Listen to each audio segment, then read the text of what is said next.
예, 비하인드 뉴스를 시작하겠습니다. 박성태 기자가 나와 있습니다. 어서 오세요. 예.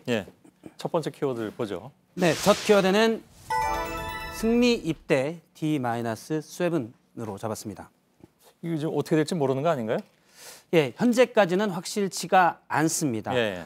군 입대 연기는 현재 진행형인데요. 클럽 버닝썬의 공동대표였던 승리 씨가 여러 가지 의혹에 연루가 돼 있습니다. 예를 들어서 성매매 알선이랄지 경찰 유착, 마약 관련도 있고요. 그런데 만약 입대하면 군 검찰과 경찰이 공조해서 수사를 해야 돼서 아무래도 수사의 차질을 빚지 않냐라는 우려가 있었습니다. 예. 이 때문에 청와대 국민청원 게시판에는 군 입대, 승리의 군 입대를 연기해줘 달라라는 청원이 오르기도 했었습니다. 예. 그러자 승리가 군 입대를 연기해야겠다고 지난 14일 밝혔었는데요. 당시의 발언을 들어보겠습니다. 예. 정식으로 병무청에 입영 연기 신청을 할 생각입니다. 입영 날짜를 연기하고 마지막까지 성실하게 조사받는 모습 보여드리도록 하겠습니다. 예, 14일 날 연기 신청하겠다고 했는데 일단 오늘 오전까지는 하지 않았었습니다. 예. 병무청장이 국회에 나왔었는데요. 오늘 오전 10시 현재로는 입영 신청이 없었다. 5일 전까지 연기 신청을 해야 되기 때문에 20일까지 신청을 해야 된다라고 했습니다. 이 기사가 오전에 난 후에 오후에 일단 연기 신청을 했습니다. 예. 오후에 신청을 했는데 약간 서류가 미비됐다면서요? 그렇습니다. 오후 3시 넘어서 승리 측에서 입영 연기를 신청했다고 병무청이 출입 기자들에게 문자를 보냈는데요. 예. 입영 연기 원이 신청이 됐는데 그런데 위임장을 작성하지 않았다고 합니다. 그러니까 대리인이 신청을 했는데 승리가 내가 이 대리인에게 권한을 위임한다라는 위임장이 없기 때문에 서류가 효력이 없어서 내일까지 보완해달라고 했다고 합니다. 예. 일단 승리 씨가 서류를 보완해서 입영 연기를 신청을 하면 오늘 병무청장도 사회적 물의를 일으킨 사람들이 군대를 도피처로 삼지 못하도록 어떤 법 개정을 하겠다고 했기 때문에 입영 연기가 받아들여질 가능성은 좀 크다고 볼 수 있습니다. 예. 21일 내일 모레니까 예. 아직 이틀이 남아 있는 상황이군요. 예. 두 번째 키워드는요? 두 번째 키워드는 정치학과 수학으로 잡았습니다. 예. 수학은 왜 나왔죠? 어제 한국당을 뺀 여야 정치개혁특별위원회 간사들이 연동형 비례대표제에 대해서 세부 사항을 합의를 했습니다. 예. 그런데 이 정당 득표를 반영해서 각 권역별로 나누는 방안에 대해서 심상정 정개특위위원장이 기자들에게 일부 설명을 했었는데 이 과정에서 문제가 있다고 오늘 나경원 한국당 원내대표가 비판했습니다. 그 발언을 들어보겠습니다. 국민은 알 필요 없다고 했답니다. 국민은 알 필요 없는 이런 기형적인 제도 왜 만들겠습니까, 여러분? 복잡한 계산식에 대해서 국민들은 알 필요가 없다고 했다고 나경원 원내대표가 주장을 했는데요. 정확한 발언을 잠깐 어젯밤 발언을 보면 약간은 뉘앙스가 다릅니다. 계속 계산식이 어떻게 되냐라고 기자들이 묻자 심상정 정개특위위원장이 국민들은 산식이 일단 필요가 없다. 컴퓨터를 치는 방법만 알면 되지 그 안에 부품까지는 다 알 필요가 없다라고 얘기를 했습니다.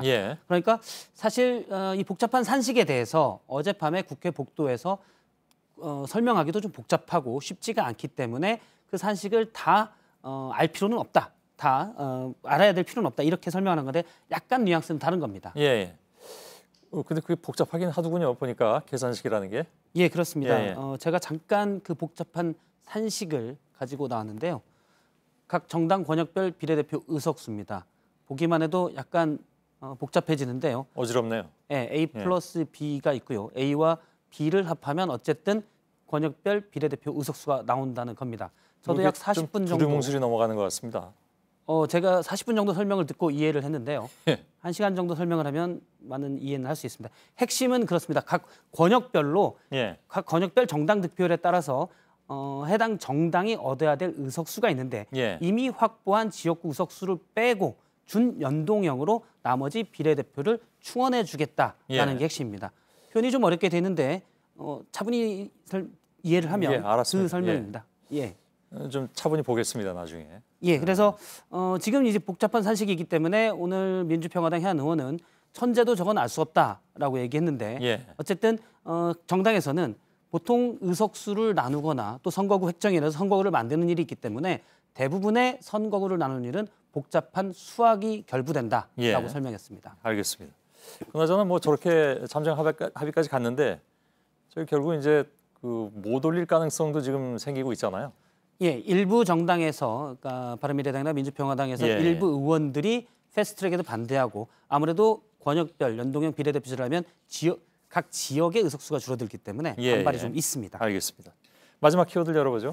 마지막 키워드는 간단하게 준비를 했는데요. 개에게 답을 묻다로 가지고 왔습니다. 뭐 정치권에서 나온 말인가 보죠? 그렇습니다. 예. 오늘 정치권에서 흔히 개가 많이 비유가 되곤 하는데 예, 예. 오늘 국방위에서는 정경두 국방장관이 출석을 했는데 여야가 서로 다른 입장에서 국방장관에게 많이 따져 물었습니다. 예. 야당은 국방장관이 북한의 핵 활동에 대해서 왜 항의를 하지 않냐라고 따졌고요.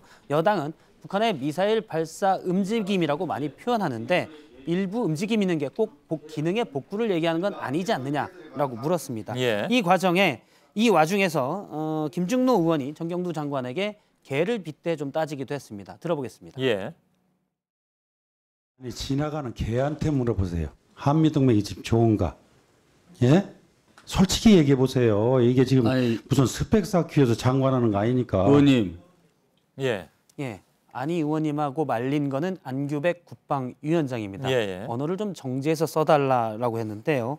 일단 개라는 표현까지 나오자 정 장관이 좀 발끈하면서 한미 간의 국방 분야에서 같이 공유가 안 된 게 뭐가 있냐라고 좀 반박했습니다. 예. 여기까지입니까? 예. 예. 수고했습니다. 예. 박성태 기자였습니다.